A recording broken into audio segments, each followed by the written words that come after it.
అటువంటి పరమాత్మ అందములకు అందమైతే చారు తులసీదళదామ ఎలా అన్వయం అవుతుంది? చారు అంటే అందం, చాలా అందగించి ఉండడం.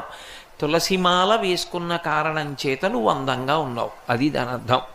తులసిమాల తీసేస్తే అందంగా ఉండడా అండి అని మీరు నన్ను అడిగారు అనుకోండి, అప్పుడు నేను ఏం చెప్పాలి? తులసిమాల తీసేసినా అందంగానే ఉంటాడండి. మరి తులసిమాల వేసుకుంటే అందంగా ఉంటాడని రామదాస్ గారు ఎందుకు చెప్పారు? దాని తాత్పర్యాన్ని ఆలోచించారు. తులసికి ఒక లక్షణం ఉంది. తులసి లక్ష్మి యొక్క స్వరూపం.